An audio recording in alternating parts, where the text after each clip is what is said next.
The dark streets of 19th century New York. Hey everyone.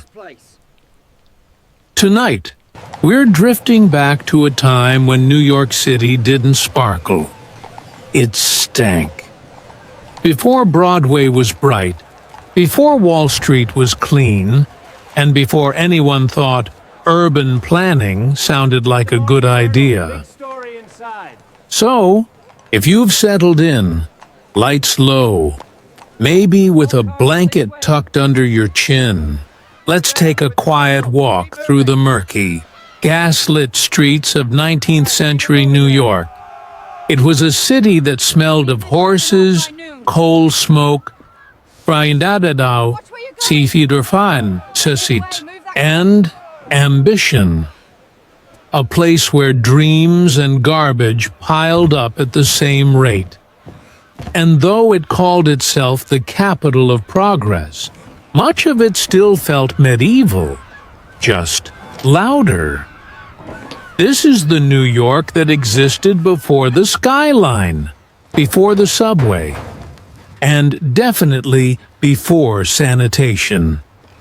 It's the one Dickens visited and described as a sort of nightmare.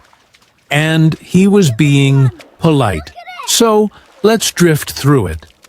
Not too fast. It's slippery. And see what life was really like in the world's loudest, dirtiest, most restless city. A city of contradictions in 1850. New York was already the biggest city in America. Over 500,000 people lived here, which, for the mid-19th century, was practically infinite. Ships from every corner of the globe crowded the harbor. Irish immigrants, German craftsmen, Southern merchants, and a few confused tourists all mingled on the same cobblestones. The skyline was mostly church steeples and wooden tenements. The streets were narrow and loud, and everywhere there was noise, horses clattering, peddlers shouting, dogs barking, children crying, and the occasional pistol shot for variety. It was a city of light and filth, of grand theaters and open sewers, of champagne and cholera. Uptown was genteel. Carriages rolling past tidy brownstones, ladies in crinolines pretending not to notice the smell from the east. River. Downtown was chaos, a stew of humanity, packed into crooked streets that always seemed to tilt slightly downhill toward misery. It was a city split not just by wealth, but by smell. The rich lived where the breeze blew off the river. The poor lived where it didn't. The streets themselves. Let's talk about the streets, because streets is a generous word. They were unpaved, uneven, and perpetually damp. In good weather, they were mud. In bad weather, they were mud with flavor. Every block had its own perfume, a blend of horse manure, rotting vegetables, and whatever was leaking from the nearest tanneries. Gutters doubled as sewers, and since there was no formal garbage collection yet, people simply threw their waste out the window. If you were unlucky enough to walk past at the wrong time, you'd be hit with what locals called night soil. It sounds poetic. It wasn't. Pigs wandered freely through the streets, eating whatever they found, which was, unfortunately, everything. They were the city's unofficial sanitation department, rooting through trash heaps and occasionally biting small children. By night, the gas lamps flickered weakly, barely cutting through the fog and smoke. The cobblestones gleamed slick with rain and other fluids, and from every dark alley came the sound of life. Arguments, coughing, laughter, and the rattle of someone's cart heading to nowhere in particular. Tenement life now. If you lived in 19th century New York, odds were good. You lived in a tenement, and if you think of tenements as just small apartments, you're being generous again. Imagine a 4-story brick building, stuffed with 40 families, rooms barely 10 feet wide, windows that didn't open or didn't exist, and ceilings low enough to make you stoop. Water came from a shared pump in the courtyard, and bathrooms, or privies, were communal pits out back. The smell didn't leave, ever. Rent was high, space was low, and privacy was a myth. A whole family, parents, children, and maybe a lodger or two, shared a single room. If you were lucky, you had a stove. If you were very lucky, you had a door that closed. In summer, the air was thick with heat, flies, and despair.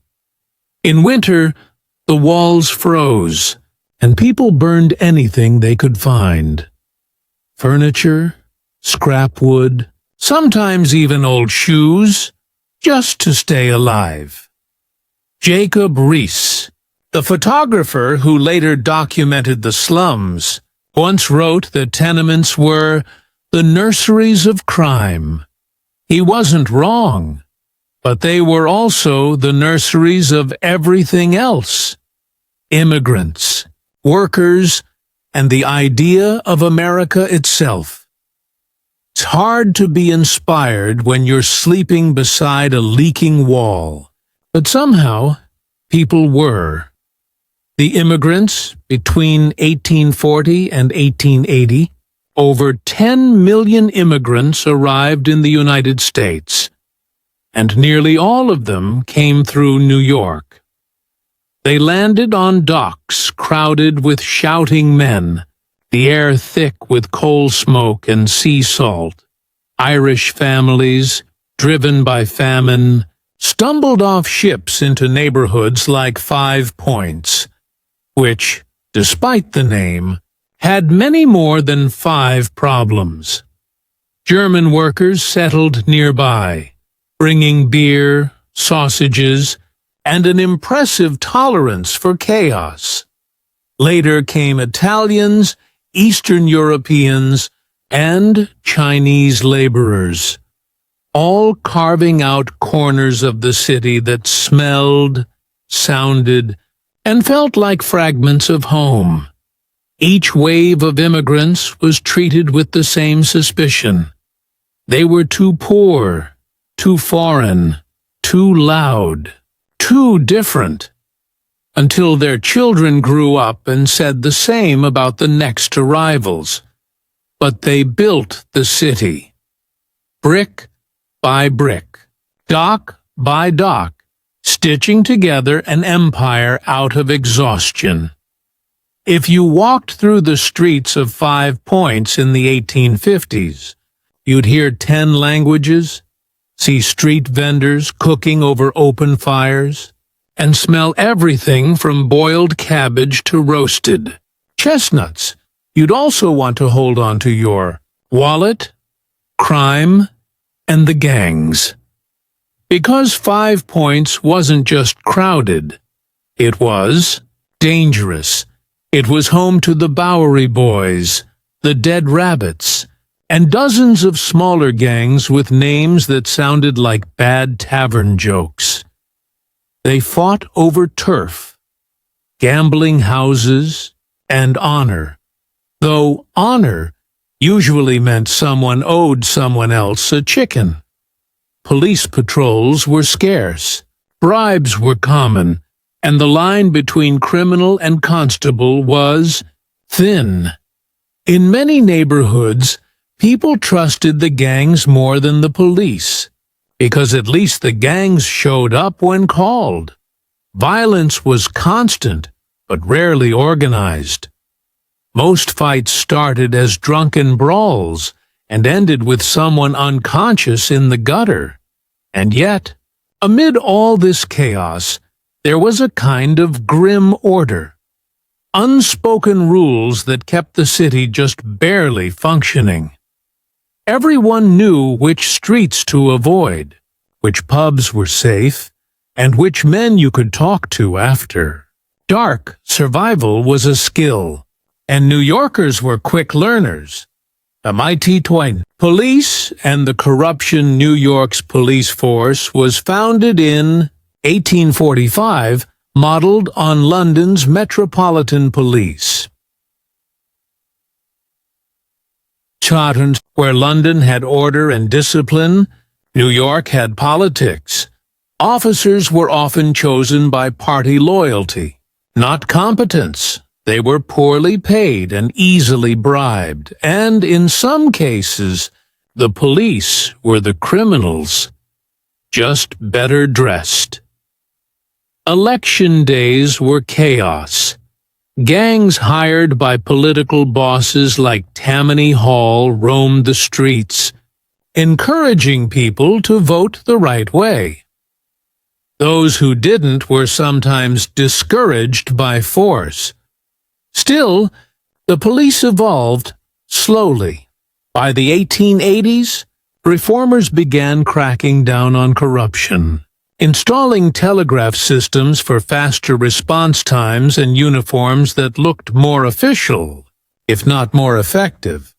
But in 19th-century New York, the idea of justice was elastic. You could buy your way out of a charge, bribe your way into office, or talk your way into a brawl, all before lunch. The nightlife of the poor, despite the grime, the danger, and the endless fatigue. People still found ways to live and to laugh. Taverns, dance halls, and penny theaters were scattered across the lower wards. For a few cents, you could drink cheap gin, listen to street musicians, or watch a play so bad it looped back to entertaining. Saloons were community centers as much as bars. They were where you heard gossip, found jobs, and occasionally lost your shoes. For women, especially working-class ones, the options were fewer and crueler. Many worked long hours in factories or as domestic servants, their wages barely enough to survive. Some turned to prostitution, not out of vice, but because it was the only job that paid in cash. Madams kept disorderly houses that doubled as safe havens, at least compared to the streets. Police raids were frequent, but so were payoffs. It was an ugly, complicated system, but one that kept thousands of women alive in a world that had no place for them otherwise. Disease and death living in 19th-century New York meant living close to death. Cholera, typhus, and tuberculosis swept through the city every few years like uninvited houseguests. The Board of Health did what it could, which wasn't much. They cleaned the streets occasionally, fined people for dumping dead animals in the river, and prayed the next epidemic wouldn't hit the rich neighborhoods first. Doctors still believed in miasma, bad air, as the cause of disease. So when cholera struck, they burned barrels of tar in the streets, hoping to purify the air. It didn't work, but it did make everything smell slightly worse. Child mortality was brutal. In the poorest neighborhoods, Nearly half of all children died before the age of 5. It's a statistic so grim it barely feels real. But it was everyday life.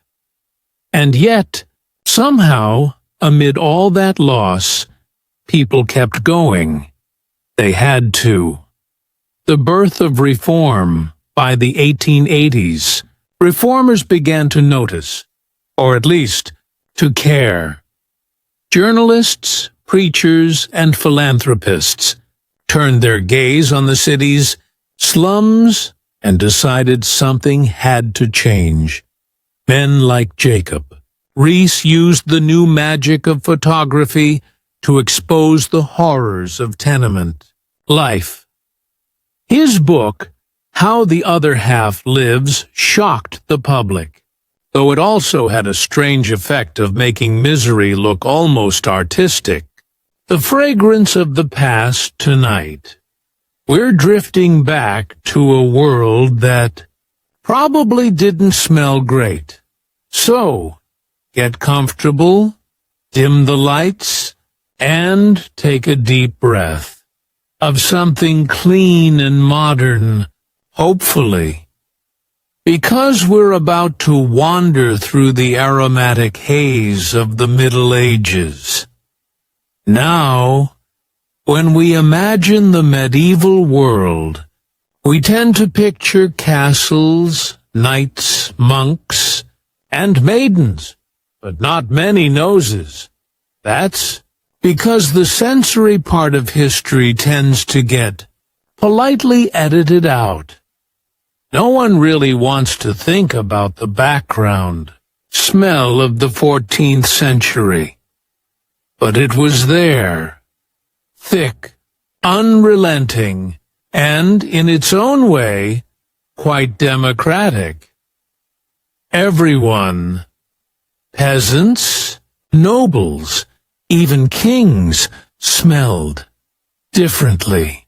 Yes, but still consistently human, because without plumbing, deodorant, or the faintest concept of germ theory, medieval Europe was, at best, aromatic. Now, to be fair, the people of the time weren't oblivious. They didn't walk around thinking, how wonderful this open sewer is. They just understood odor differently. Smell wasn't a matter of hygiene. It was a matter of morality, of health, and sometimes even of class. And while we might recoil from the idea of an unwashed duke, they would have been equally baffled by our obsession with daily showers. So, let's start by asking the obvious question. What did medieval Europe actually smell like? Imagine a crowded town square around the year 1300. You've got wooden houses jammed close together, most with thatched roofs and open fires. Animals everywhere.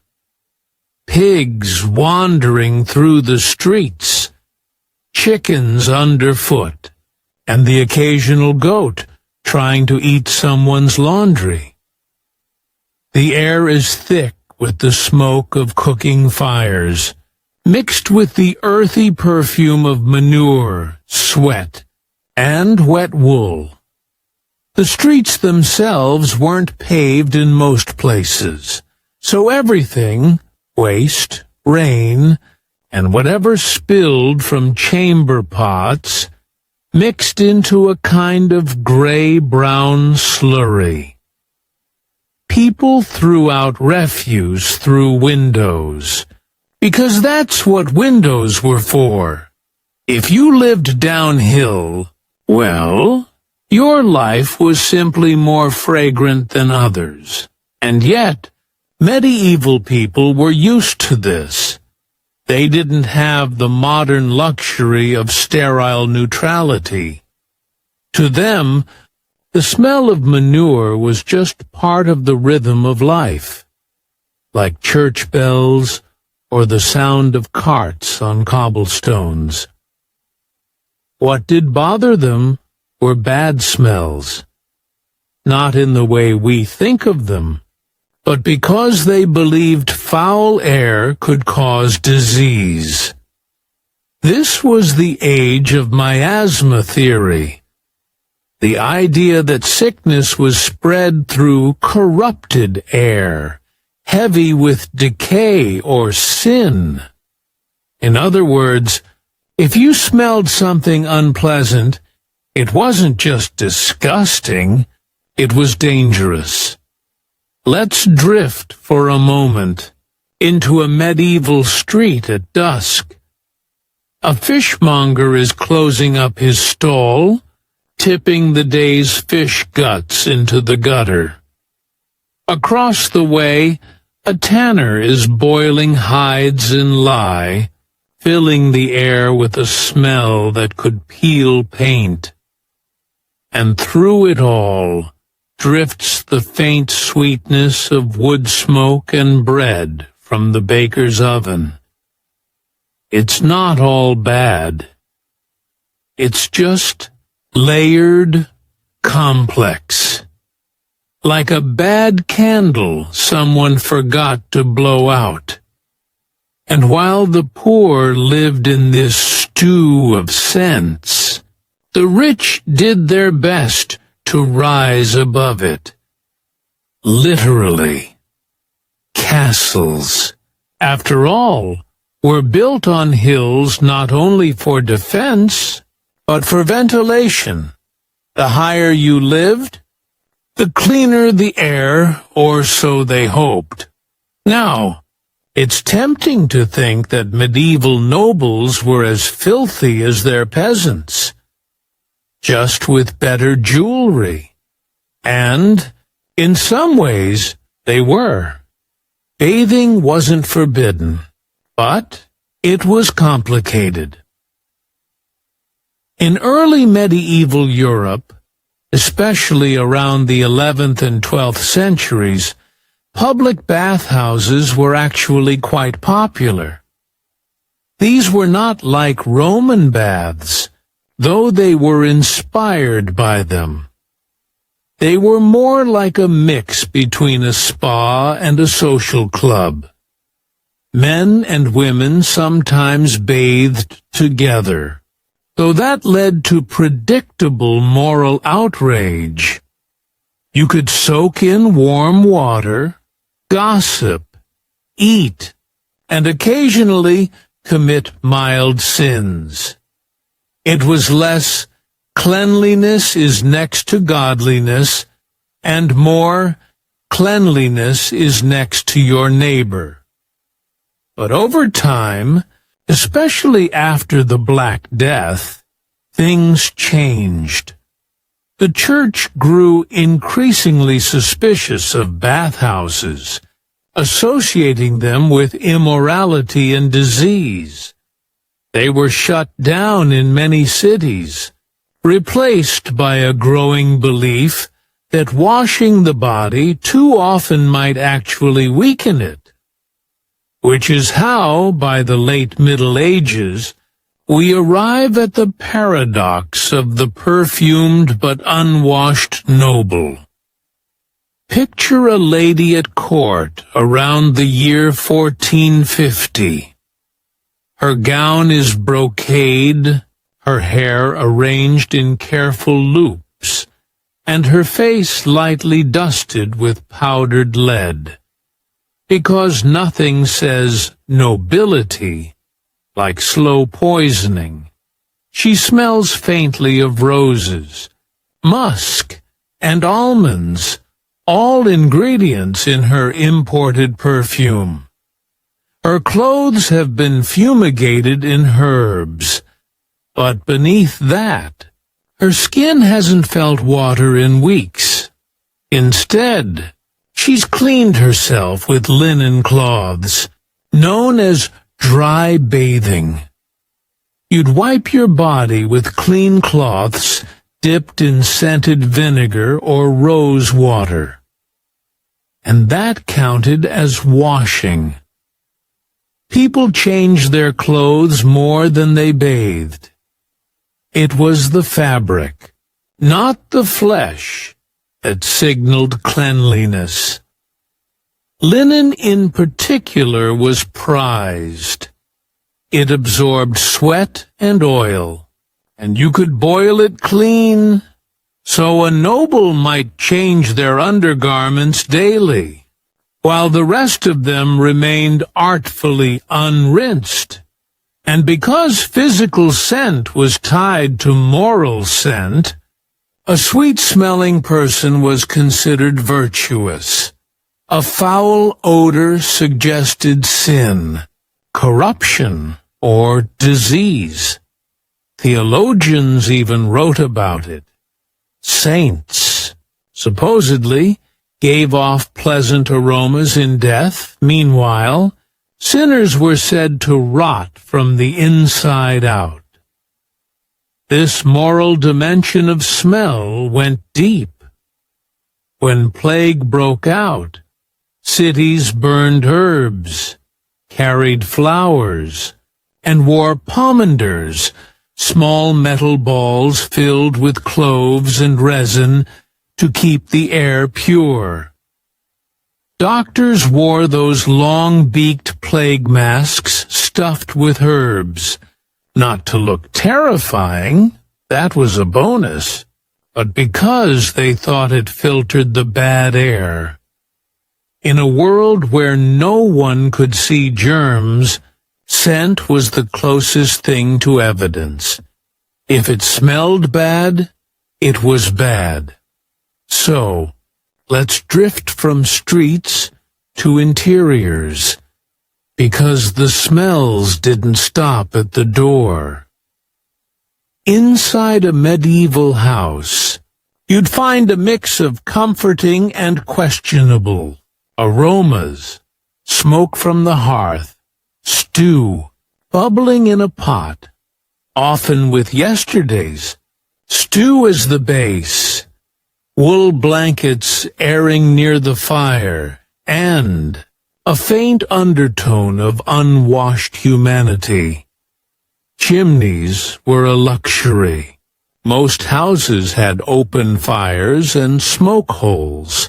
So, everything, people, furniture, food, slowly absorbed the smell of wood smoke. It was probably the best smell available. If your clothes smelled of smoke, it meant you were warm and probably alive. Beds were stuffed with straw or feathers, depending on your class, and changed infrequently. Fleas, lice, and mice were common roommates, and though people used herbs like lavender or wormwood to repel pests, the results were limited. A noble's chamber might smell of roses and mildew. A peasant's hut might smell of onions and animals, but both would share that unmistakable baseline of humanity. Speaking of animals, they were everywhere. In towns, pigs acted as garbage disposals. Cows and goats wandered through alleys. Even in castles, you'd find hunting dogs, falcons, and sometimes monkeys indoors. The line between human space and animal space was thin. It's easy to romanticize medieval villages as pastoral and charming, but in reality, they were organic, in the most literal sense. You were always a few feet away from something decomposing, and yet medieval people didn't seem miserable about it. To them, smell wasn't an enemy to be conquered. It was a part of life, a language of the senses. A shepherd could tell which flock was his by smell alone. A baker knew when dough was ready by scent, not by clock. Smell wasn't shameful. It was practical. Now here's where it gets oddly endearing. Despite all this, medieval people loved good smells. They went to great lengths to surround themselves with pleasant scents. Herbs scattered on floors, flowers tucked into clothes, spices burned in censers. Churches were full of incense, not just for symbolism, but because hundreds of unwashed parishioners packed into a small stone space could overwhelm even divine tolerance.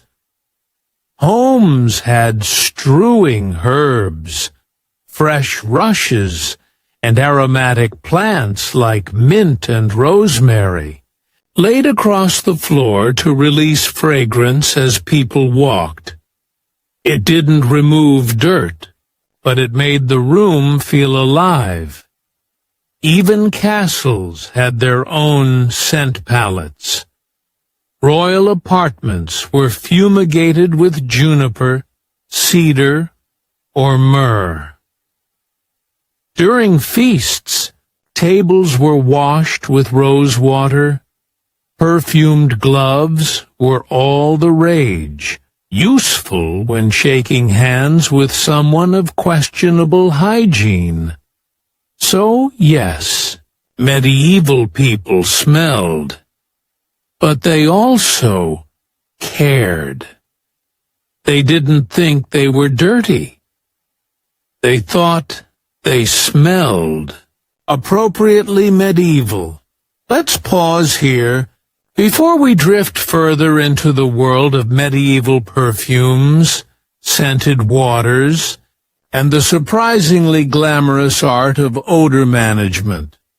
Because as we'll see, the Middle Ages weren't as oblivious to cleanliness as we like to imagine.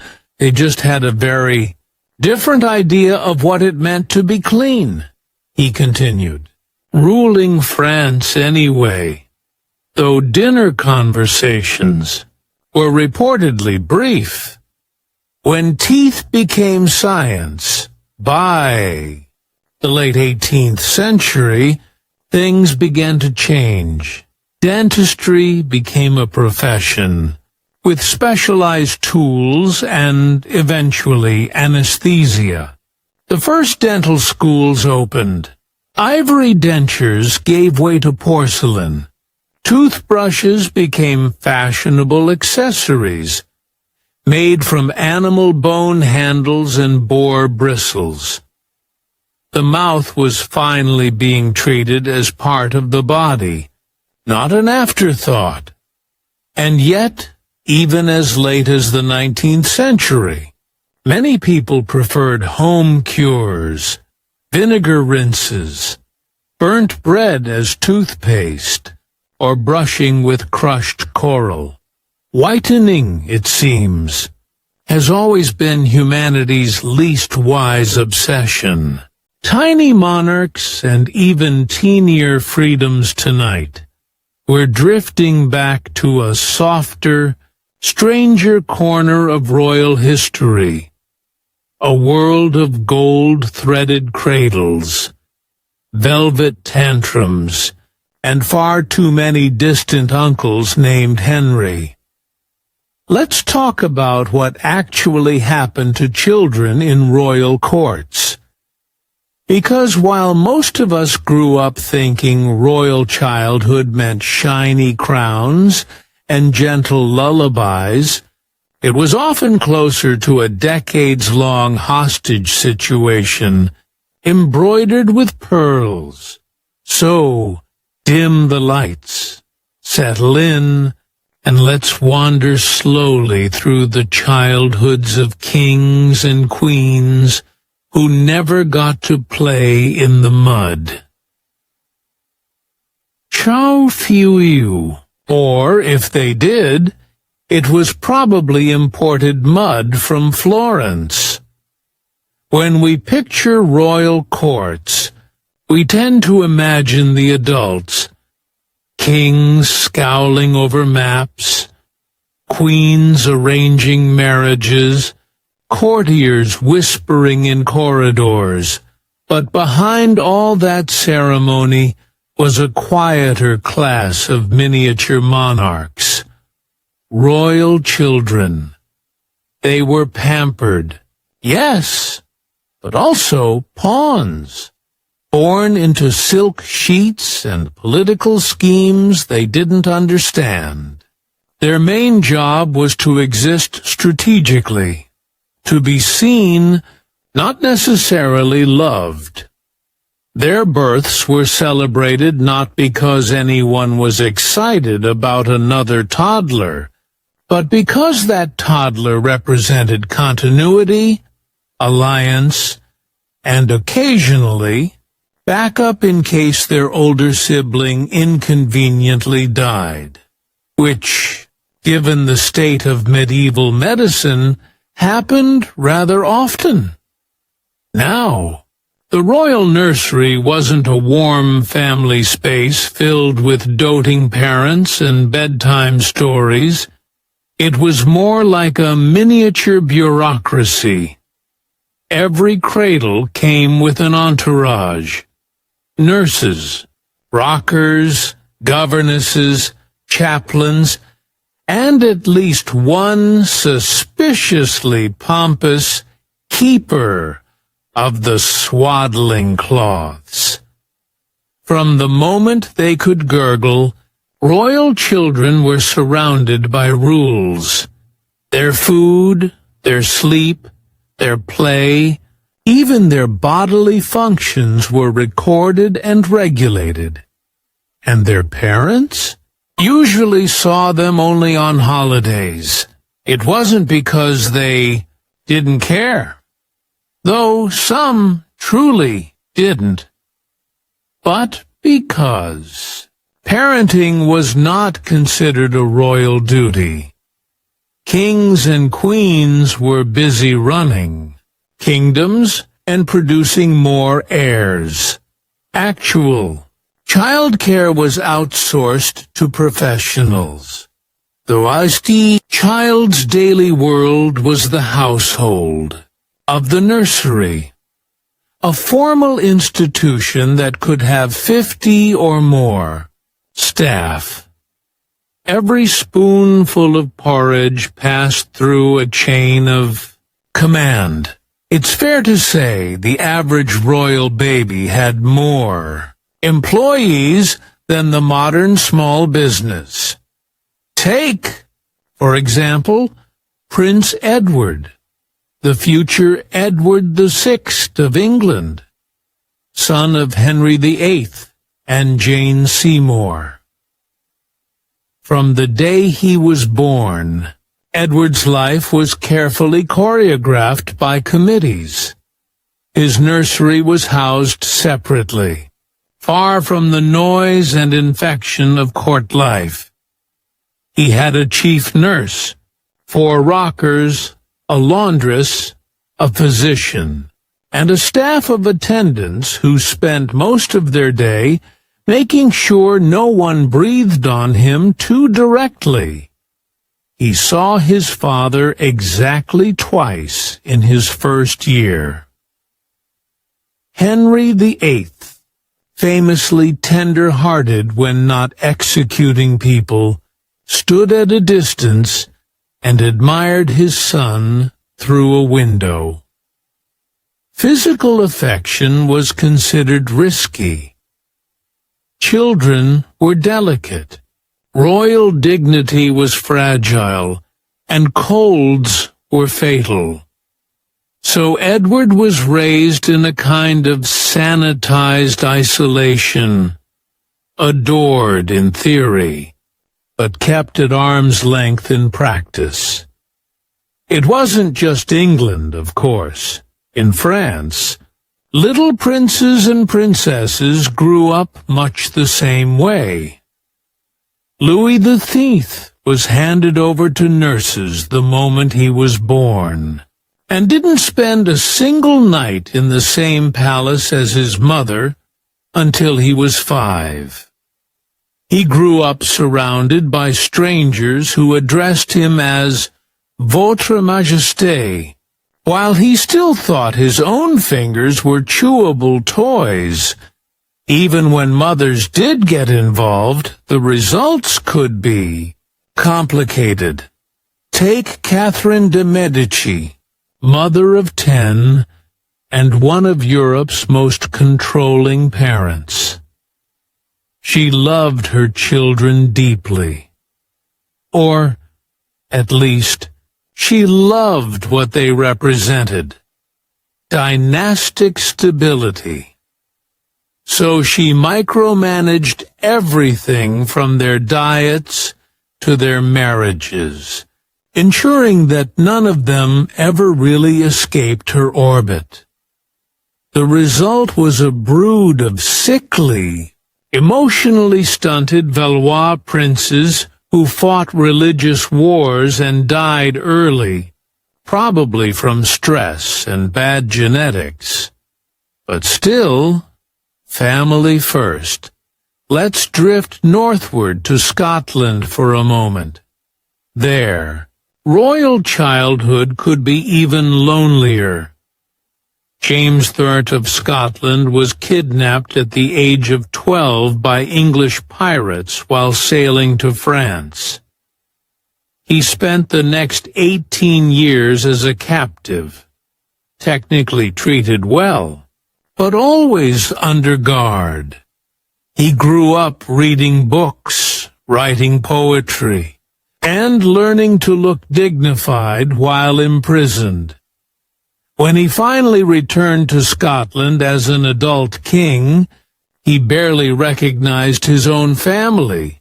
In a sense, most royal children were captives, whether in golden cages or literal ones. Their lives were shaped by treaties, promises, and marriages they had no say in. A royal childhood was less about play and more about preparation, because from a very early age they were groomed for roles. A prince was not just a boy. He was a future king, a symbol of legitimacy. Every gesture, every word, every blink had political weight. He learned how to sit properly, how to walk slowly, how to nod with authority, and, of course, how to pretend to enjoy being stared at by hundreds of courtiers. Little girls had it worse. Oh, Princess's worth was entirely transactional. Her childhood was a countdown to her marriage, a future alliance written years in advance from infancy. She was raised to be obedient, charming, and bilingual, ideally all at once. The English Princess Mary Tudor, later Queen Mary IV, was betrothed to the Dauphin of France when she was just 2 years old. She was gifted a cradle made of gold and a wedding treaty before she could even sit up. When the match fell apart years later, she was simply re-betrothed to someone else, as though her emotional attachments, or lack thereof, were as interchangeable as her christening gowns. But let's not imagine these children as uniformly miserable. They did have moments of joy within limits. Royal nurseries were filled with toys, carved animals, miniature suits of armor, dolls, drums, and the occasional trained pet.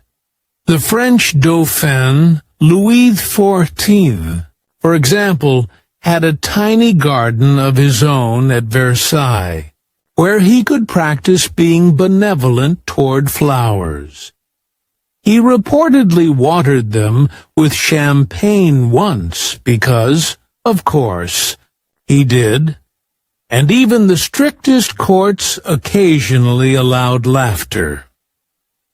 Henry VIII's daughters, Mary and Elizabeth, are known to have played music together as children, though, one suspects, always under the watchful eye of someone recording which notes each preferred for future propaganda. Still, it wasn't play as we'd think of it. It was training disguised as play. Every game was a rehearsal for power. Servants recorded their habits meticulously.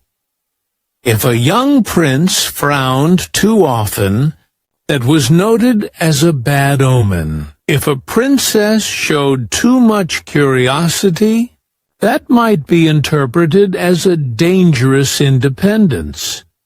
Even toys were sometimes politically chosen. Miniature crowns, tiny thrones, dolls dressed as saints. The royal nursery was less a playground and more a stage, and the audience, the court, was always watching. Now, let's talk about tutors, the figures who shaped royal minds, often with results that ranged from inspiring to catastrophic. Royal tutors were chosen not for their warmth, but for their morals, discipline, and ability to teach Latin without dying of boredom. The English Prince Henry, later Henry VIII, had a tutor named John Skelton, who taught him theology, music, and how to look pious in portraits. Henry grew up to be famously devout, right up until he decided God was wrong about marriage. The young Louis XIV had Cardinal Mazarin, who taught him the art of absolute power, and the subtle importance of pretending to listen to people before ignoring them completely. He learned quickly. In contrast, Emperor Charles V of the Holy Roman Empire was raised to believe that the weight of Christendom rested on his shoulders. He took that very seriously, developing ulcers before the age of 25 and retiring to a monastery early, probably exhausted from all the responsibility. In short, royal education was less about learning facts and more about learning to perform sovereignty. And yet, for all their privilege, many royal children were deeply lonely. They were surrounded by people, but affection was rationed. Every smile was strategic, every gesture monitored. Their nannies might love them, but they were servants. Their parents might care, but from afar. It created a strange, brittle kind of adulthood, one defined by both entitlement and insecurity. These were people raised to believe they were chosen by God, but who'd rarely been hugged without permission. And that combination, divine ego, emotional starvation, explains quite a lot about royal history. So tonight, as we drift deeper into these gilded nurseries, We'll explore how royal childhood shaped the rulers they became. From the lonely heirs who grew into tyrants, to the neglected daughters who turned to power as a form of affection. Because behind every crown was once a crib, and behind every royal disaster, a very confused child trying to live up to impossible expectations. The strange comfort of the past, it's easy to pity them, all those toothless ancestors, gumming their way through history. But there's something oddly comforting about how ordinary it was. People lost teeth, adapted, and kept going. They found softness in food, in speech, in expectations. They didn't hide it or obsess over it. It was simply part of being human, and in a way, that's more dignified than our modern panic over every imperfection. So perhaps we can thank them. The blacksmiths, the barbers, the frog-fat enthusiasts, for enduring all that pain so that someday someone could invent Novocaine. Excellent choice. What did royal mistresses actually do all day? Is perfectly on brand for the calm, dryly scandalous tone of a sleepless historian episode. Below is part 1, about 1,900 words of your full-length, 13,000 word bedtime monologue. It opens softly, sets the atmosphere, and begins exploring the curious daily existence of Europe's most envied and most quietly miserable women. Part 1. The Soft Power of Scandal. Hey, everyone. Tonight, we're drifting back to a world of silk, candlelight, and questionable decisions. A world where kings ruled by divine right and occasionally by complete hormonal chaos. Tonight, we're asking a question that's rarely answered in history books. Not the scandalous version whispered in tabloids, but the real one. What did royal mistresses actually do all day? Because we all know they existed. There were dozens of them, painted, powdered, and immortalized in oil, usually reclining next to a small, judgmental spaniel. But behind the portraits and rumors, they lived real lives, surprisingly structured, sometimes tedious, occasionally terrifying. So if you're comfortable, if the lights are dim, and if your pillows found that perfect cool side, let's drift into their world. A place where power was soft, influence was temporary, and every favor came with an expiration date written in someone else's handwriting. The morning routine of power and powder. Let's start with something simple. Mornings. Contrary to the novels, royal mistresses didn't spend all day in bed waiting for poetry and fruit. They had schedules, servants, and stomach ulcers. Take Madame de Pompadour, for example, mistress of Louis XV of France. She rose before the king because appearances were half her job. Her maid would begin the toilette, the morning dressing ritual that could take hours. It wasn't just grooming, it was performance. There were wigs to adjust, powder to apply, and carefully selected pastel gowns to project graceful competence. Pompadour wasn't just a mistress. She was also a kind of courtly manager. Every look was strategy. Too plain, and the court whispered she was fading. Too extravagant, and they said she was vain. So she perfected the art of gentle. Setidid sati hadanaiderstudersti, effortless control. Imagine a 1750s influencer brand built entirely around not aging in front of the king.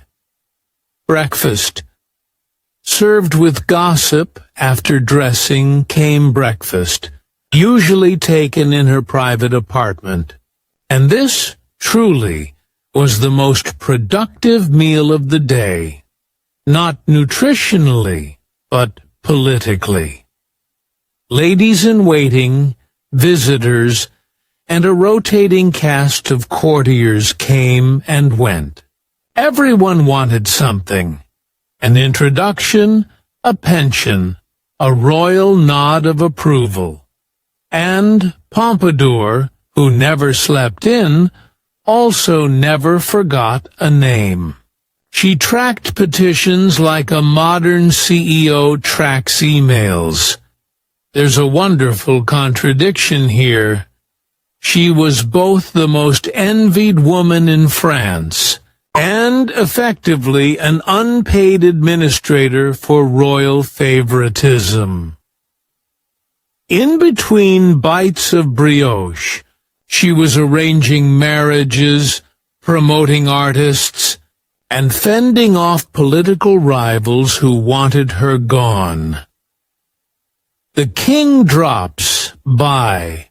When the king visited, which was the entire point of her job, there were rules. He didn't just stroll in. There were protocols about when and how Louis XIV could appear in her apartments.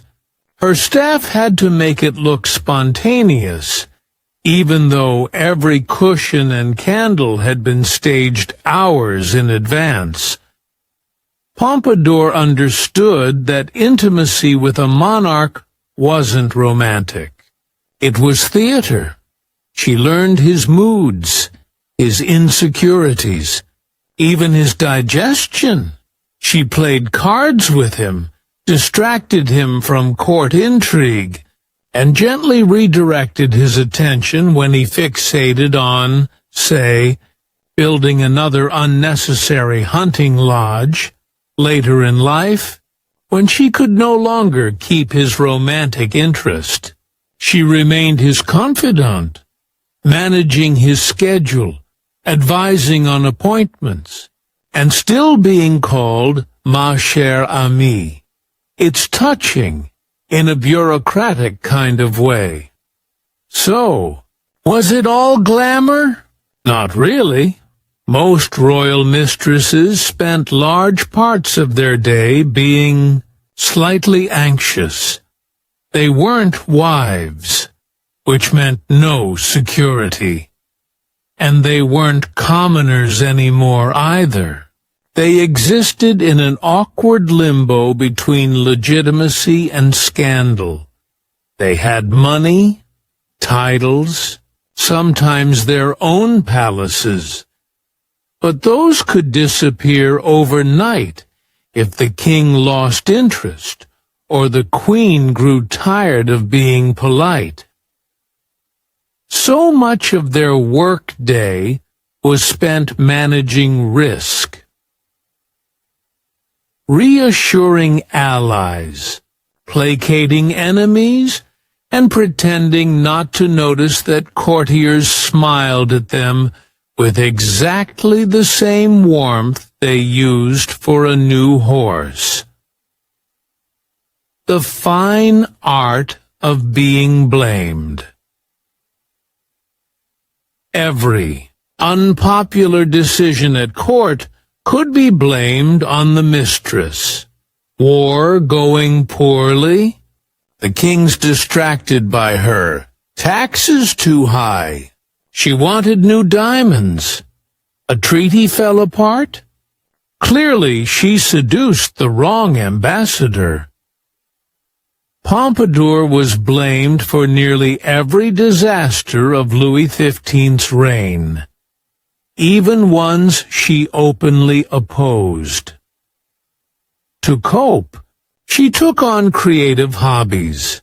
She studied engraving, architecture, and stage design, turning her apartments at Versailles into pastel masterpieces. She built the Petit Trianon, later Marie Antoinette's Retreat, and hosted private plays where she performed in costume. Her enemies said it was vanity, but really, it was survival. Control through beauty. When your position depends on the emotional weather of a single man, redecorating becomes a spiritual practice. Let's drift across the Channel. Now, while France was perfecting the art of organized adultery, England took a slightly more chaotic approach. The English royal mistress tended to live in a constant state of delightful scandal. Less Versailles elegance, more tabloid energy. Consider Barbara Villiers, mistress of Charles II. She was 6 feet tall, stunning, and, according to every contemporary source, catastrophically dramatic. She threw plates at the king, insulted courtiers, and once, during a fight, ripped open her own bodice and dared Charles to throw her out as she was born. He didn't, because of course he didn't. Barbara gave him at least 5 children, demanded titles and estates for all of them, and became the unmovable centerpiece of Restoration Court. Gossip. Her mornings were filled with letter writing and bribery. Management. Her afternoons with public. Appearances designed to remind rivals that she wasn't going anywhere, and yet, behind the shouting and jewels, her power was fragile. Every mistress lived in that tension, adored publicly, replaceable privately. The queen in the room, it's easy to forget that every royal mistress existed in awkward orbit, around a queen. Most queens didn't have the luxury of outrage. Their duty was to stay serene while their husbands conducted what we might now call extramarital diplomacy. Catherine of Braganza, Charles II her fee. Gertrude's Portuguese wife reportedly wept when Barbara Villiers moved into rooms next door. Charles shrugged and said it was politically convenient. Queens and mistresses often had to meet, at court, at banquets, even at baptisms for the king's illegitimate children. There's a famous anecdote of Madame de Montespan, Louis XIV's mistress before Pompadour's era, attending Mass beside Queen Maria Theresa. The priest deliberately chose a sermon on marital fidelity. They both sat through it in silence. History doesn't record the expressions, but one imagines a long French blink. Mistresses as managers as the centuries went on. Royal mistresses became more than lovers. They became unofficial ministers. They managed the flow of information to the king, shaped his moods, and sometimes dictated policy by sheer persistence. Madame de Pompadour, for instance, corresponded with Voltaire, advised on art commissions, and essentially curated France's Enlightenment aesthetic. She was also blamed for France's losses in the 7 Years' War, which, to be fair, she did not command. But it's always convenient to have someone to blame who can't publicly respond. Mistresses had to master diplomacy. They negotiated between courtiers, generals, and ambassadors, all while pretending their main concern was lace samples. It's political power disguised as leisure, afternoon diversions, art, letters, and the constant performance afternoons were filled with visitors.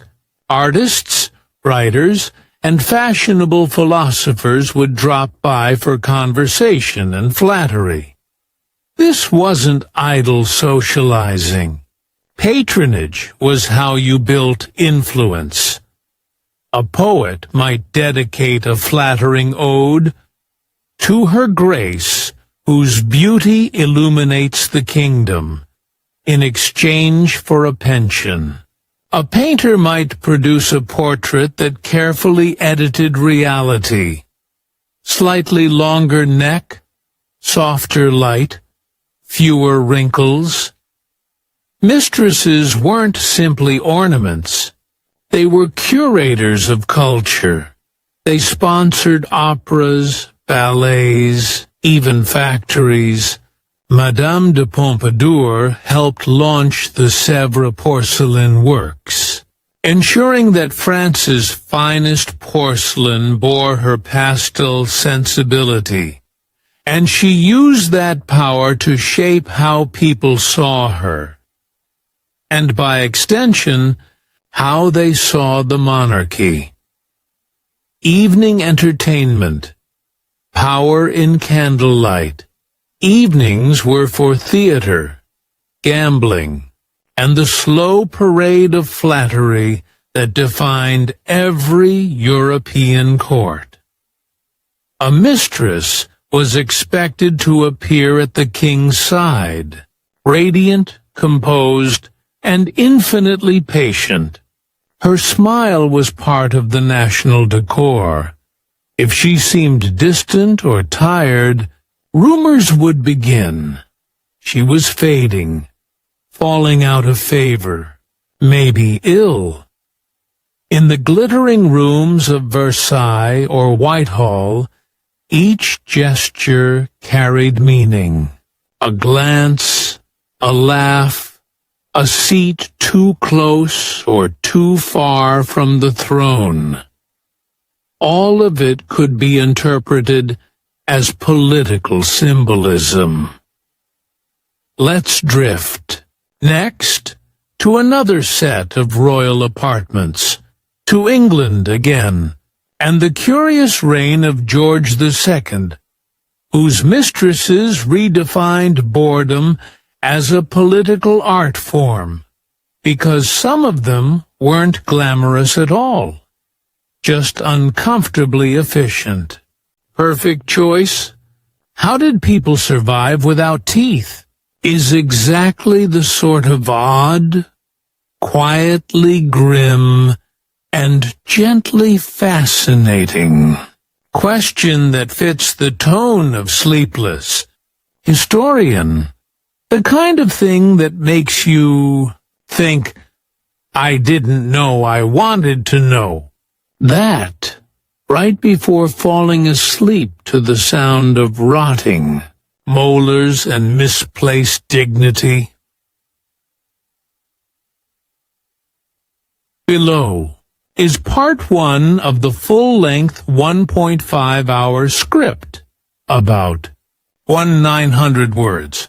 The complete piece will run around 11,000 to 13,000 words when finished. Part 1.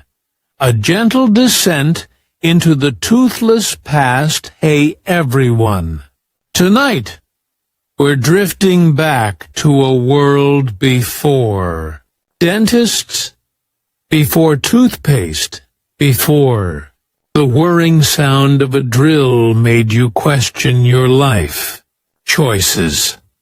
Tonight's question is one that's strangely universal, because at some point, everyone in history has faced it.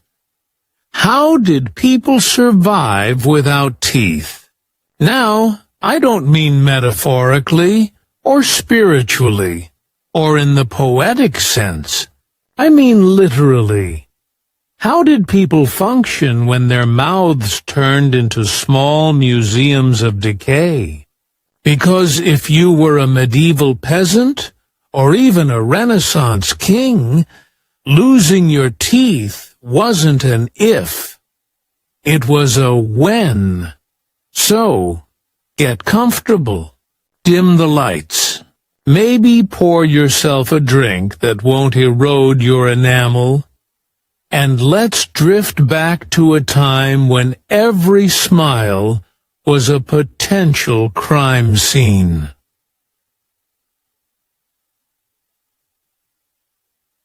Let's begin. With pain, imagine waking up in the year 1300 with a throbbing molar. There's no ibuprofen, no dentist, no numbing gel with that oddly minty smell.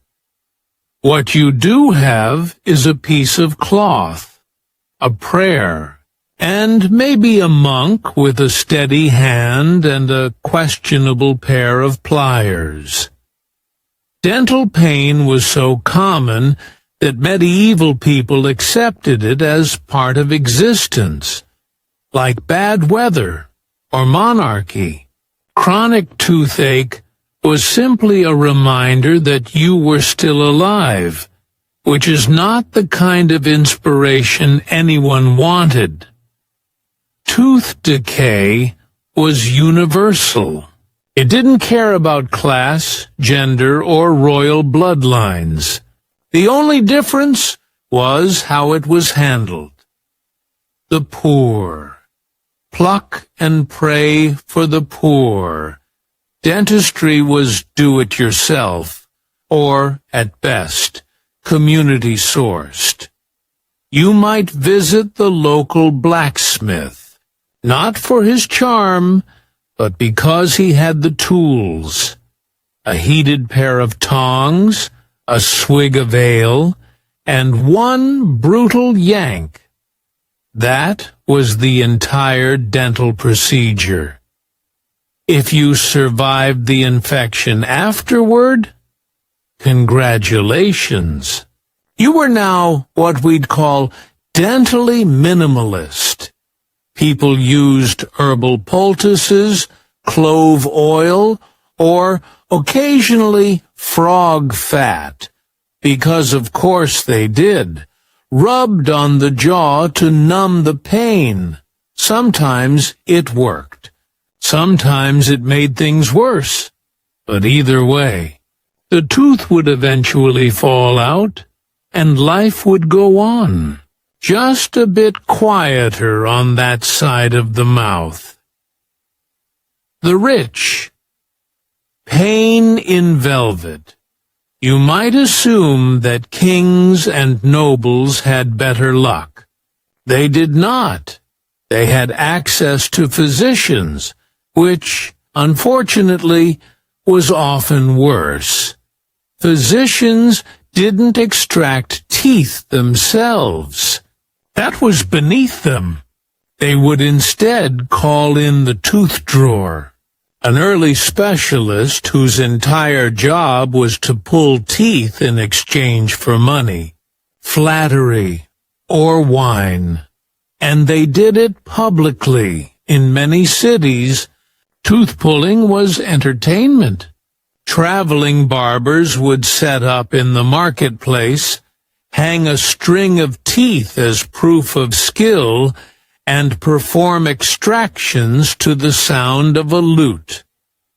The audience would cheer as the patient fainted. Sometimes both, because what's more fun than watching a man lose his molars at noon? When sugar arrived, it got worse. Up until the late Middle Ages, most people didn't eat much sugar. Their teeth were worn down from rough bread and grit, but not rotting. Then, around the 15th century, sugar began pouring into Europe like the sweet herald of dental doom. First, it was a luxury item, something only the rich could afford, which means that for once, the poor had the better teeth. The wealthy, those soft-palated, velvet-wrapped nobles, began sweetening everything. Wine, stewed fruit, even meat. Queen Elizabeth, I loved sugar so much that her teeth famously turned black. Courtiers, ever the trend chasers, began darkening theirs with soot to match hers. Because apparently, nothing says loyalty like pretending to have advanced gum disease. Tooth loss and diet. The great chewing problem. So, how did people eat without teeth? The answer is surprisingly simple. They adjusted. Medieval and early modern diets were already soft by necessity. Stews, porridges, soups, anything that could be boiled into submission. Bread was soaked in wine or broth. Meat was pounded, minced, or turned into pies.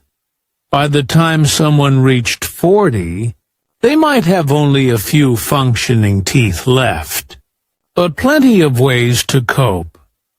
A typical nobleman's dinner plate looked like baby food with better seasoning, and for those who couldn't chew at all, well, there were always servants to slice things thin and mash the rest. The dental status symbol. Here's where things get ironic. In the 17th and 18th centuries, missing teeth became a kind of fashion problem.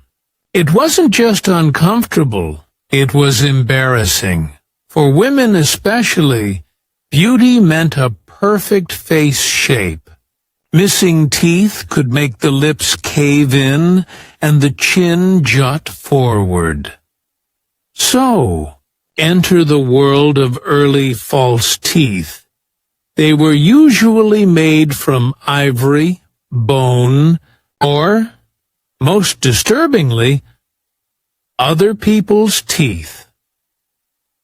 When you read that someone had a charming smile, you may now take that literally. It wasn't always theirs. The tooth-trade human teeth were a hot commodity. In the 1700s, tooth traders roamed battlefields, cemeteries, and execution sites collecting whatever they could find. The demand was enormous, especially from wealthy clients in London and Paris. The finest sets were called Waterloo teeth, because after the 1815 battle, looters stripped fallen soldiers of their molars and sold them to dentists. It's hard to imagine anything more macabre than smiling with someone else's front row. But at the time, it was perfectly respectable.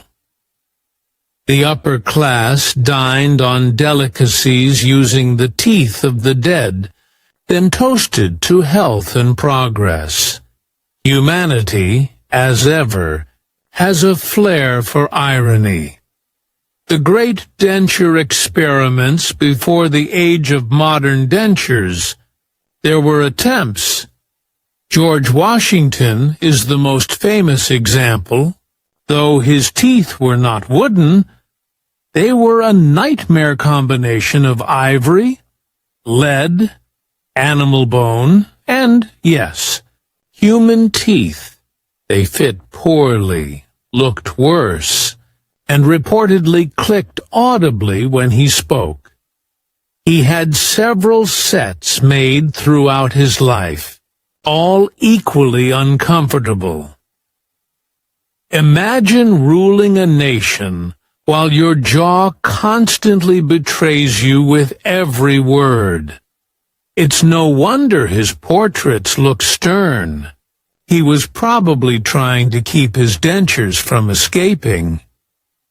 Early dentists, barbers, and bone setters. Before dentistry became a profession, tooth care fell to whoever had tools and nerve. Barbers handled most extractions, right alongside shaving and minor surgery. Their red and white pole, still seen today, symbolized blood and bandages, not haircuts. They'd pull teeth, lance boils, and occasionally perform amputations, all in one sitting. The line between self-care and horror show was very thin. Barber surgeons kept buckets of extracted teeth as proof of experience. You didn't ask where they came from. You just hoped yours wouldn't join them. Medieval remedies. The weird gets weirder, and because humanity has always been creative, disastrously so, there were plenty of home remedies for tooth pain. One popular medieval cure involved holding a live eel against your cheek. Another recommended kissing a donkey's muzzle. Some believed that tooth worms caused decay. Tiny, invisible worms living in your gums. This wasn't metaphorical. They meant it literally. People claim to have pulled these worms out with hot needles or herbal fumes. In reality, they were probably looking at decayed nerve tissue. But it was a comforting story. Your pain had a face, even if it was imaginary and wriggling. Monks, miracles, and mouth saints religion, naturally, found its way into dentistry. Certain saints became patrons of toothache sufferers, Saint Apollonia being the most famous. She was martyred in the 3rd century when her teeth were shattered during torture, so medieval people prayed to her for relief. Though one suspects she might have found that a bit ironic. Churches displayed her relics, and candles were lit beside her statues whenever molars began mutinying. It was spiritual anesthesia, not effective in a medical sense, but good for morale. The quiet consequences. Health and survival tooth loss wasn't just inconvenient, it was dangerous. Infected gums could lead to abscesses, and untreated abscesses could lead to sepsis. Many deaths recorded vaguely as fever or flux may have started with a single bad tooth.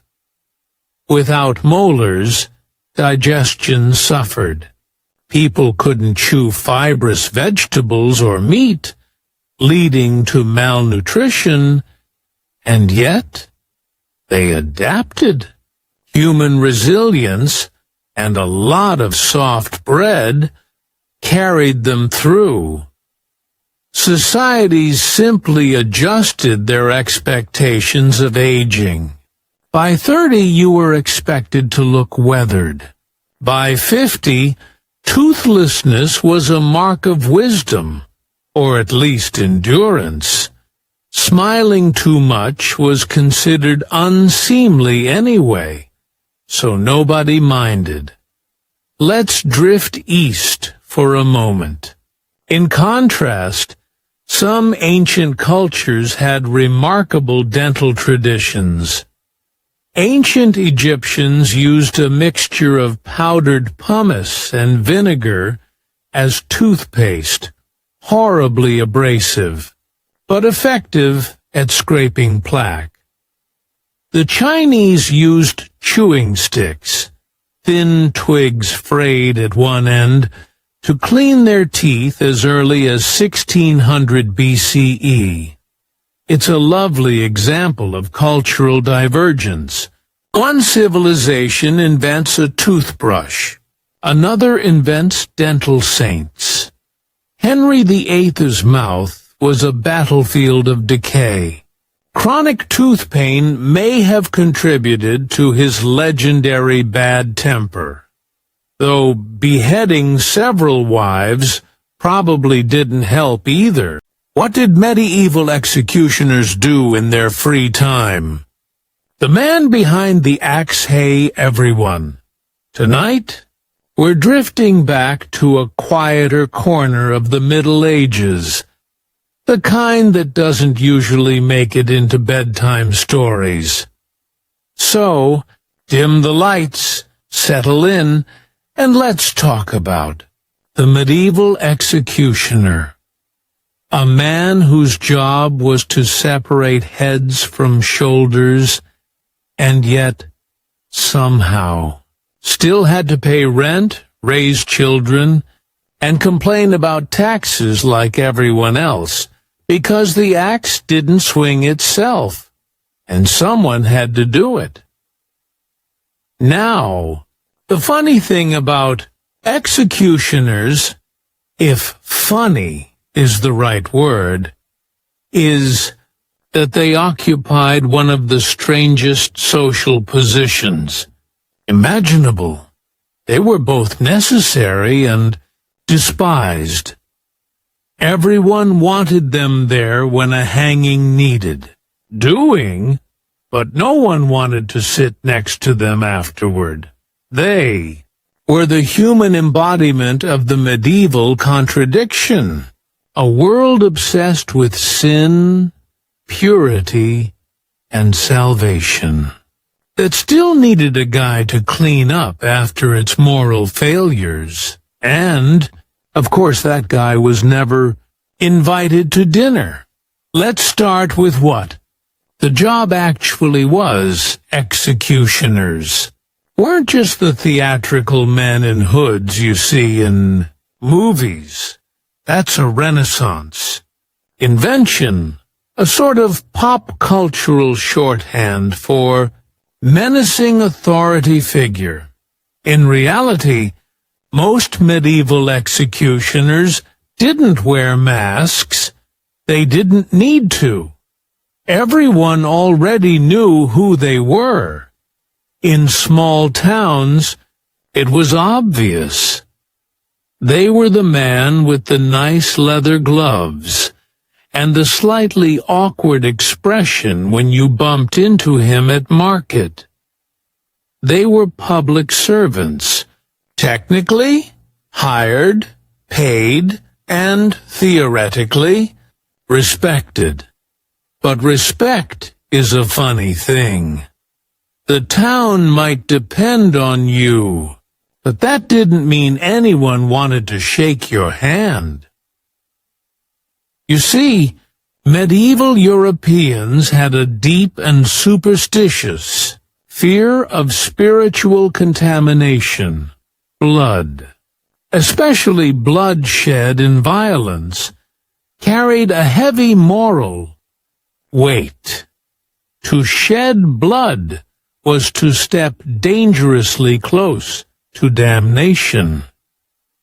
So, the people who did it professionally, but legally, existed in this moral no-man's land. They were sanctioned sinners, a necessary evil, and because of that, they lived at the edge of society.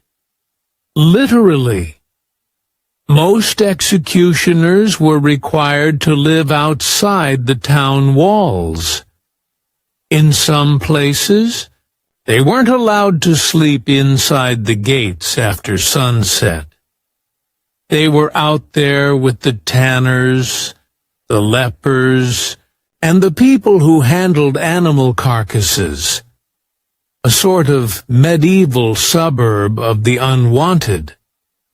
Their homes were often near the gallows or the gibbet field, close enough to be convenient, far enough that respectable citizens didn't have to smell them, metaphorically or otherwise. So when we picture the medieval executioner at home, we should probably imagine him surrounded not by friends, but by the wind, the crows, and the faint sound of hammering from the tanner's yard. Now, because they were shunned, executioners developed interesting side hustles. Killing people wasn't a full-time occupation.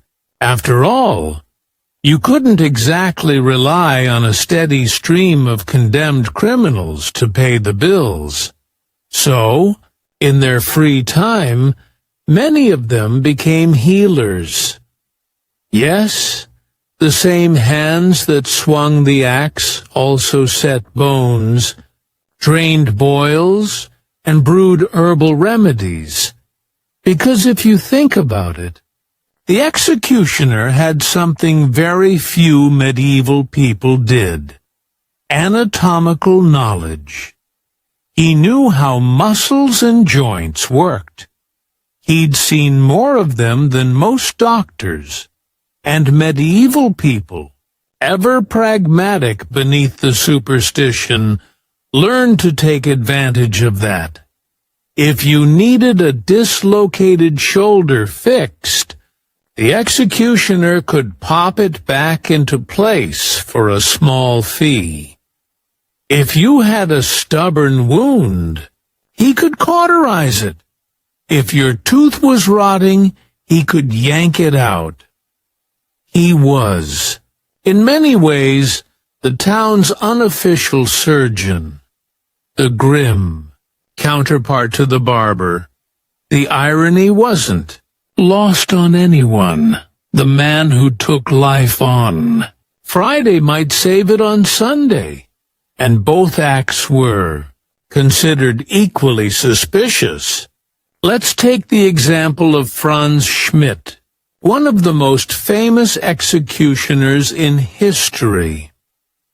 He worked in 16th century Nuremberg, a bit later than the high medieval period, but still close enough in spirit. He kept a meticulous diary of his executions, and crucially, of his other work. Over a long career, he executed 394 people. But he also treated hundreds, maybe thousands, of patients. He set bones, stitched wounds, drained abscesses, and treated everything from gout to sword cuts. His medical record-keeping was, bizarrely, more thorough than many licensed physicians of his time. People came to him not just because he was skilled, but because he was available. Doctors were expensive, and the church frowned on surgery. So, if you wanted a man who wasn't squeamish about blood, the executioner's house was open for business, and Schmidt wasn't unique. All across Europe, 19th-Century executioners found themselves moonlighting as healers. They were the ultimate paradox, both feared and sought out. Now, let's drift a little deeper into the social side of things, because when you're the town executioner, you don't exactly get invited to barbecues. Most people avoided physical contact with them altogether. If an executioner brushed past you in the street, you might perform a small blessing to ward off bad luck. If they touched your tools, you might burn them afterward. Marriage was tricky. Few families wanted to marry their daughters to a man who chopped heads for a living, so executioners often married into other executioner families. It became a hereditary profession, passed from father to son, generation after generation. You can almost imagine the family dinner conversations. "How was work today, son?" "Oh, same as usual, Dad." Beheadings before lunch? A dislocated arm after. In many German towns, executioner families were effectively their own caste. Children grew up knowing they'd never be accepted elsewhere. They went to their own schools, attended their own churches, and lived in their own quarters. Society had decided that once your bloodline was tainted by that work, it stayed that way, even when some of them tried to escape the stigma, changed their names, moved to new cities. Someone would eventually find out, and the whispers would start again. Of course, that didn't mean they were poor. Being an executioner could be surprisingly lucrative. Cities paid them salaries, sometimes bonuses per head, and allowed them to keep certain perks. For instance, they were often entitled to the clothes of the executed. A small but steady supply of used garments, slightly singed, occasionally stained, but perfectly serviceable. Some executioners even made a tidy side business selling the rope from hangings or the ashes from burned criminals as superstitious charms. Because, as usual, medieval people found ways to turn death into commerce. They also worked as torturers, not as a hobby, but as part of their civic duty. Interrogations were a legal process, and someone had to administer questioning by pain. Executioners were trained for it. They knew how much force to use without killing the subject. So when they weren't healing or decapitating, they were often in the dungeon, turning wheels, stretching limbs, or, on quieter days, cleaning the tools. One has to imagine that made for rather dull evenings. What do you talk about over dinner when your day job involves extracting confessions with pliers? Probably not much. But in their downtime, their real downtime, executioners had surprisingly normal hobbies. Franz Schmidt enjoyed gardening. Others were hunters, musicians, or avid drinkers. Many kept animals, dogs, chickens, even horses, because they lived far from the town, where there was space for such things. They also read, or at least those who could read did. Schmidt's diary shows a man deeply interested in moral reflection. He saw his work as a necessary burden, a service to society and God, though not one he enjoyed. He prayed for the souls of the condemned, kept lists of those who repented, and recorded which deaths were good, meaning the axe fell cleanly, and which were bad, because even in execution there was professional pride. A clean, single stroke meant honor. A messy, botched one meant shame. And for a man already despised by his community, personal honor was one of the few things left to cling to. Let's linger there for a moment. Imagine the quiet of his house after sunset. The town's bells fading in the distance. His tools cleaned, the day's duties done. And there, by candlelight, the executioner sits at a rough wooden table, writing carefully in a leather-bound book, not about glory or conquest, but about the day's work. Executed one thief, set 2 broken arms, extracted 1 tooth. The thief repented before death. There's something oddly tender about that, in its grim way. He didn't see himself as a monster. He saw himself as a craftsman. And perhaps that was the only way to sleep at night. Next, we'll drift a little further into their world, into the rituals, the taboos, and the strange privileges that came with being both indispensable and untouchable. Because, as it turns out, even the man with the axe had a few tricks to make life interesting. But we'll save that for later. A kingdom of whispered influence. At the end of the day, usually quite a long day, the royal mistress would retire to her private rooms, surrounded by gifts, letters, and the faint smell of beeswax and roses.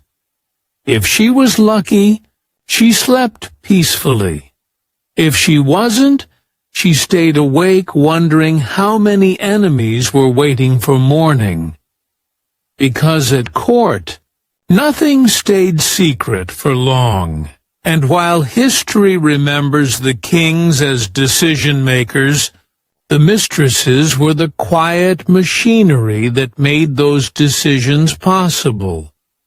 They soothed, distracted, advised, and occasionally ruled, all while pretending not to. What happened to the children left in medieval monasteries? The door and the wall, hey everyone. Tonight, we're drifting back to a quieter, colder world, a world of stone walls, candle smoke, and bells that seem to echo forever. If you've got your blanket ready, and maybe a cup of tea you'll forget to finish, Let's talk about a topic that sounds like the beginning of a fairy tale, but really wasn't. We're talking about the children left at the doors of medieval monasteries. The infants laid down in the night, swaddled in scraps, while a monk on the other side was deciding whether to open the door. It's one of those corners of history that people know happened, but rarely picture clearly.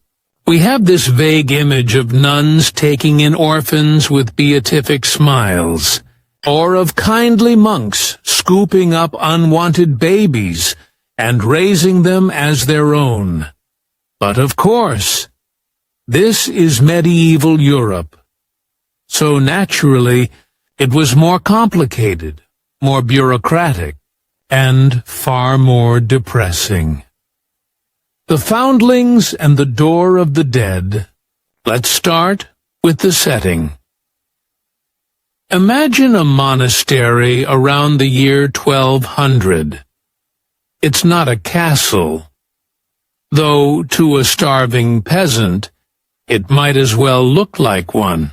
It's a cluster of stone buildings surrounded by high walls, with gardens for herbs, and long, echoing dormitories where men sleep side by side in silence.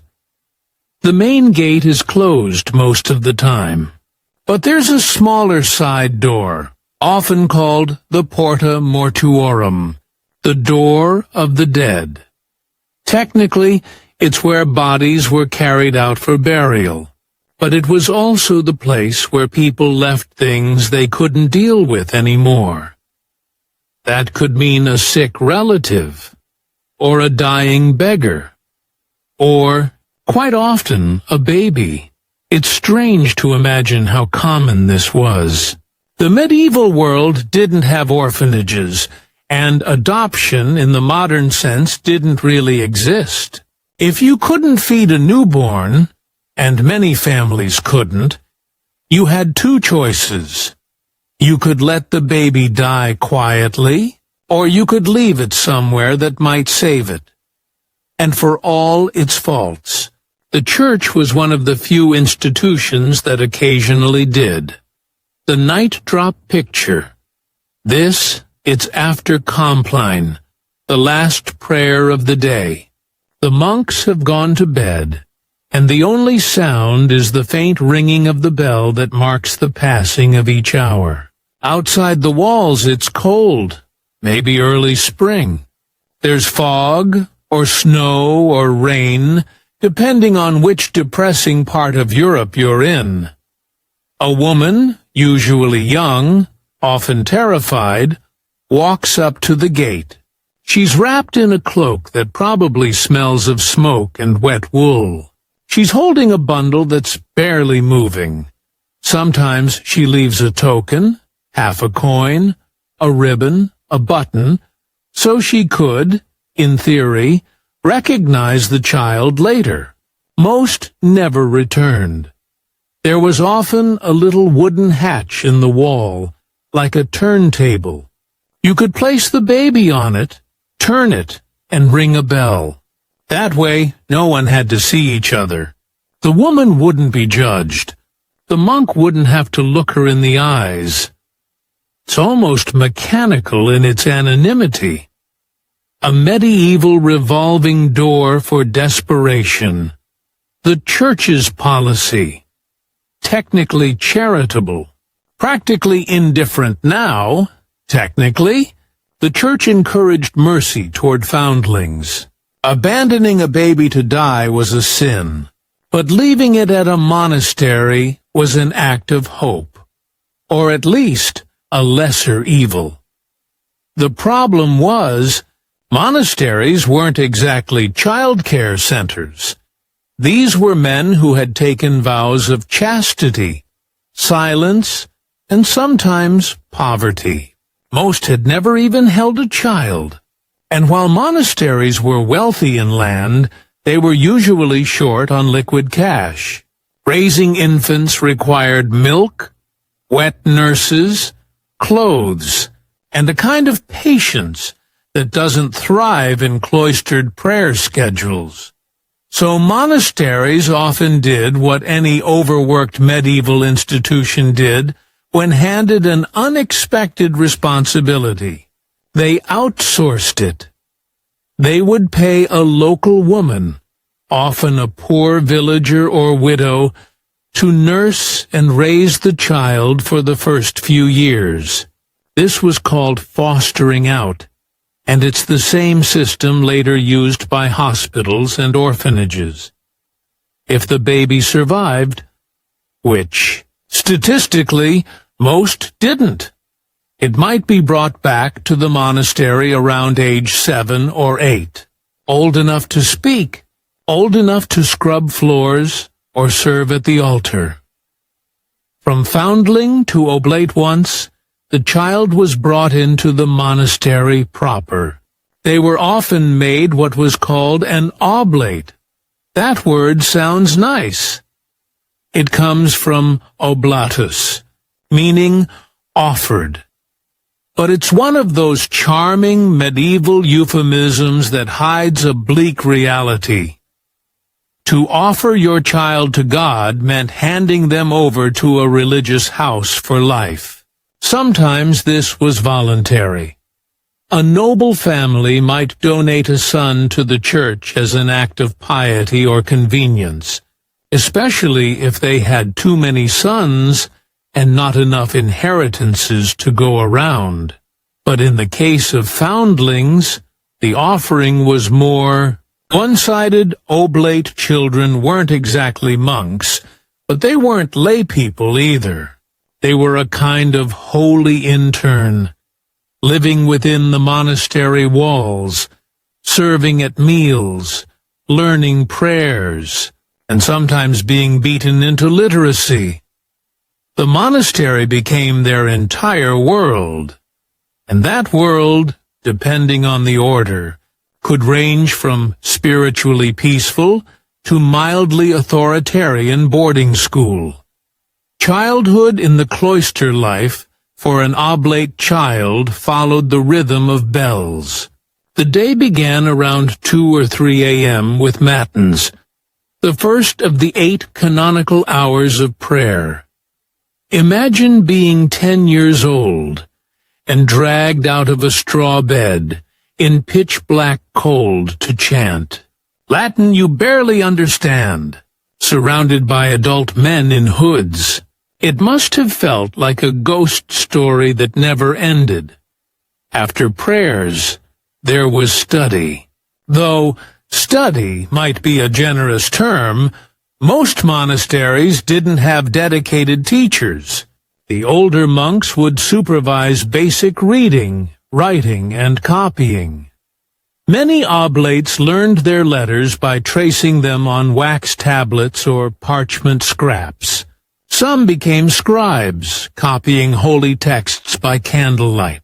Others were relegated to more practical tasks, cleaning, gardening, cooking, and, of course, discipline was constant.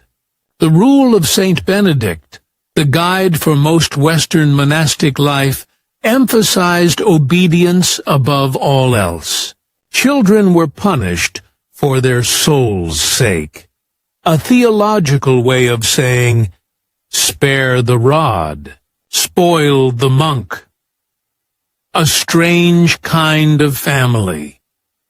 It's easy to imagine this as entirely bleak.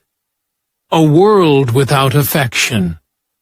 But monasteries did, in their own way, form strange little families. A kind monk might take a particular liking to an oblate and teach him to read more carefully, or let him sneak extra bread. The boys developed close bonds with each other, too, camaraderie forged in shared boredom and cold feet. Still, the emotional tone of these places was muted. Children were taught to suppress emotion, to confess constantly, to fear sin and idleness. There's something haunting about how quiet their lives must have been. Even laughter was regulated. The rule literally warns that laughter should be kept to a minimum.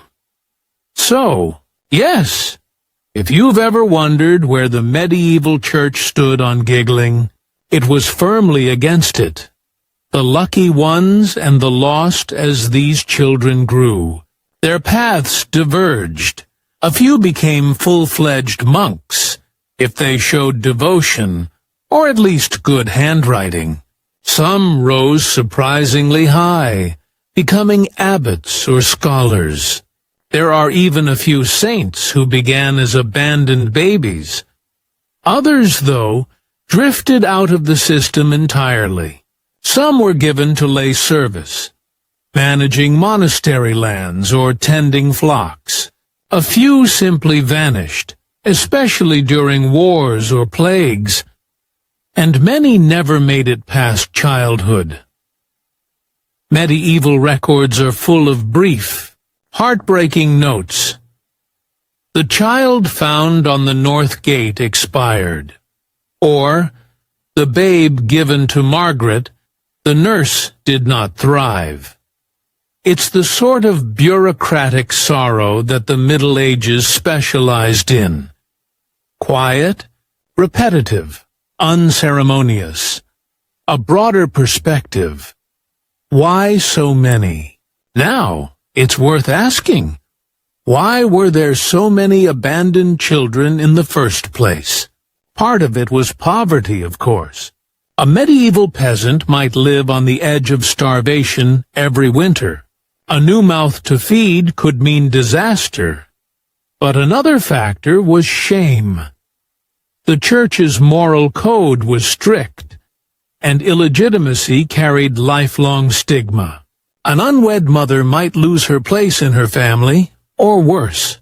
Leaving the child anonymously at a monastery was often her only chance at keeping her secret.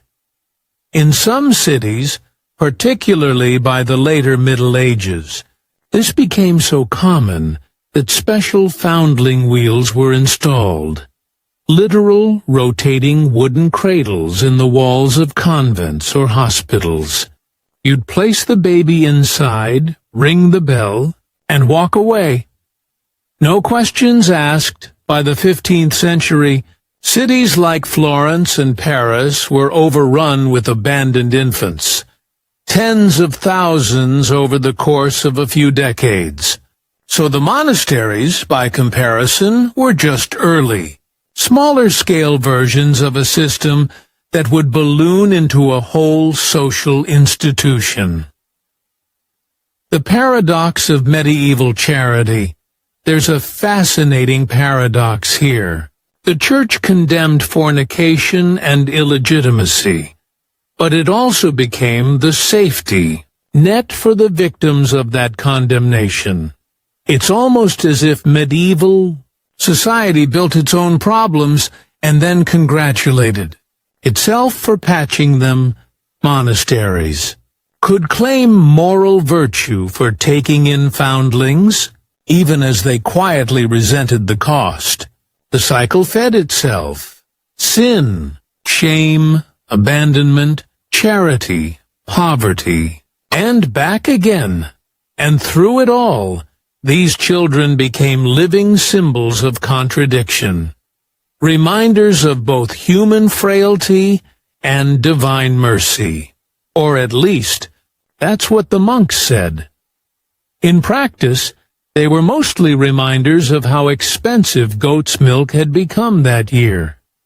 The quiet ones in the corner, hey everyone, tonight we're drifting back to a time before couches, before Freud, and long before anyone thought to say, maybe he just needs therapy.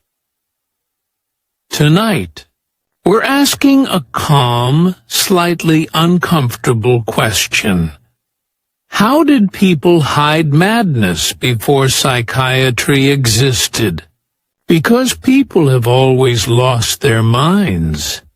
In every century, every palace, every peasant hut, They just didn't have a polite word for it, so they hid it behind locked doors, under religious excuses, or in the elegant euphemisms of court life. If you're lying in bed, maybe with the lights low, this is a good time to settle in. You won't need to remember any dates. There are no battles. Only the slow, strange ways societies tried to pretend everyone was fine. Let's begin where most uncomfortable things in Europe begin.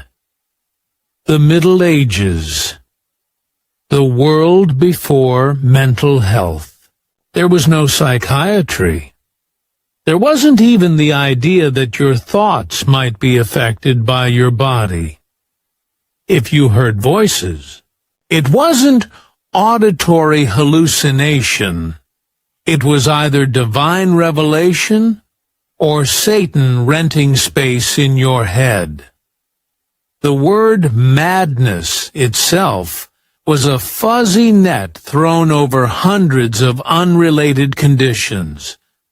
Trauma, epilepsy, depression, dementia, grief, maybe just a terrible marriage. But to the medieval mind, these all looked the same. Someone behaving oddly, and behavior was what mattered. If you could act normal, you were fine. If you couldn't, someone else would handle it for you, usually with ropes. When touched by God was a diagnosis in small villages, eccentricity could actually be an asset. If you wandered the fields muttering, people might whisper that you were touched by God. You could survive as a kind of local holy fool. Harmless, half revered, half avoided. They might even feed you, hoping some of your divine proximity would rub off. But this fragile tolerance depended on one thing. You couldn't become inconvenient.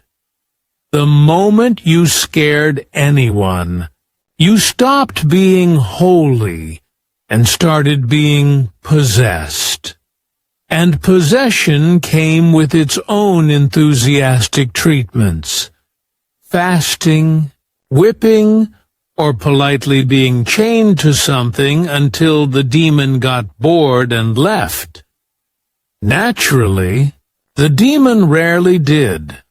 Family secrets, medieval edition among ordinary families, madness was usually handled privately. The way we handle embarrassing plumbing problems, quietly and with denial. A parent might build a small locked shed behind the house, officially a storeroom, unofficially for Uncle Thomas, who sometimes forgot he wasn't the Archbishop of York. If you were wealthy, you could hide it with style. Aristocratic houses had extra rooms, thick curtains, and servants who knew when to keep silent.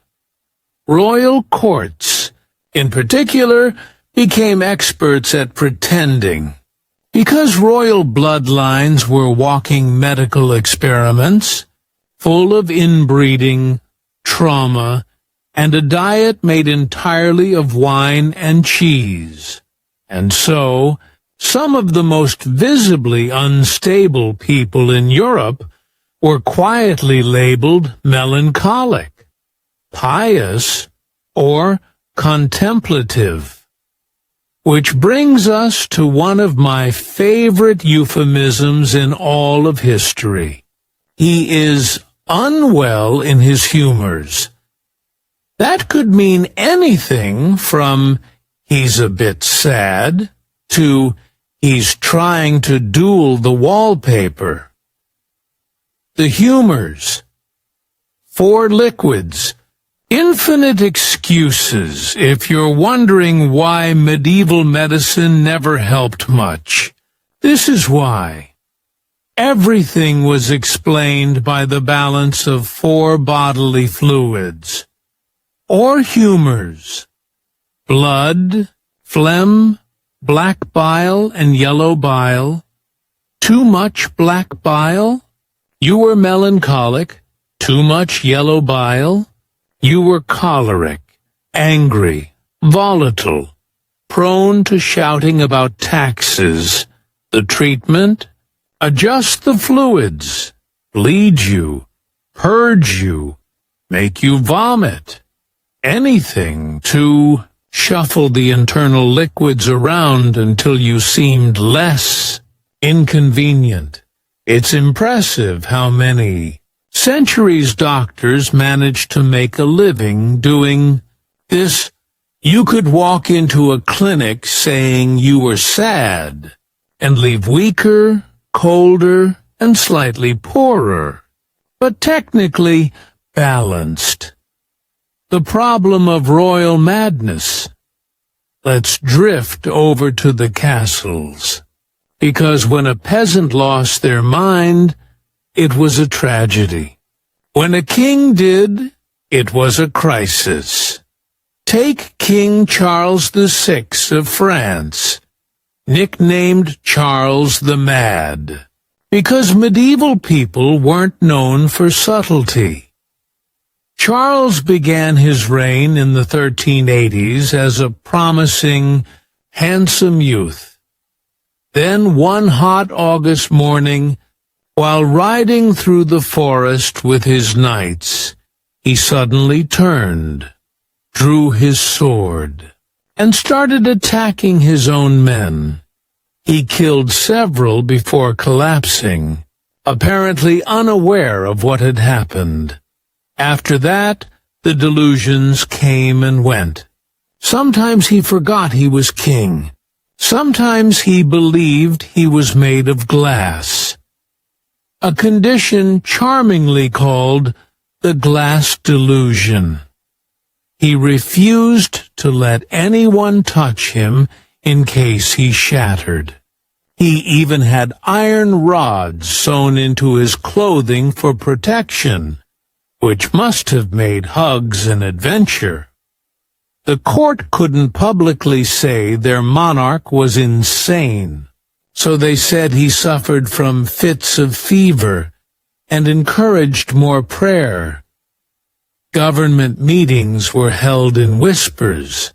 Servants pretended nothing was wrong while the king stood motionless for hours, convinced his body was brittle crystal. That's how madness was hidden. Through silence, ceremony, and the tireless art of pretending. Institutionalization. Before it was a word, when denial failed, there were other options. By the 13th century, some towns had begun setting aside buildings for the distracted. The most infamous was Bethlehem Hospital in London, later called Bedlam. At first, it wasn't for punishment. It was charity. A few monks cared for the helpless poor, which included the insane, the epileptic, and the unlucky. But gradually, the tone changed, cities grew, poverty spread, and the line between mad and inconvenient blurred. By the 1400s, Bedlam had become less a refuge and more a warehouse. The public could even pay a small fee to tour the inmates, an early form of reality entertainment, except with more screaming. Still, families preferred this to scandal. Sending someone to Bedlam meant you could say they were in care, instead of in the rafters. The country alternative. The wandering lunatic outside the cities. Wandering lunatics were part of the landscape, as common as beggars or pilgrims. Some wore religious badges, claiming to have taken a vow of holy wandering. Others just wandered because no one wanted them at home. Traveling. Preachers sometimes adopted them as mascots, proof that God's mysteries were vast and occasionally incoherent. If one of these travelers caused trouble, local authorities might simply escort them to the next parish.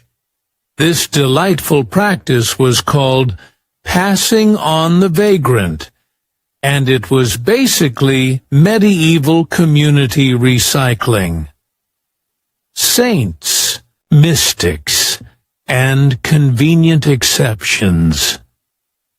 Not everyone who heard voices was locked up.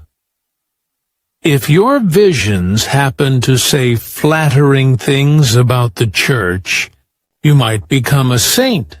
Take St. Catherine of Siena, who lived in the 14th century. She saw Christ regularly, stopped eating anything but the Eucharist, and once drank the pus from a sick woman's wound as an act of charity. Today, that might trigger a wellness check. In her time, it got her canonized. The difference, as always, was social approval. If your hallucinations aligned with doctrine, you were holy. If not, you were mad. It's oddly comforting to know that public relations have always been this important. The Renaissance. Polite descriptions. Same problems by the 1500s. Europe liked to think it was getting more rational. Doctors began describing mental disturbance in terms of melancholy instead of demons, but they still had no idea what to do about it. Melancholy even became fashionable.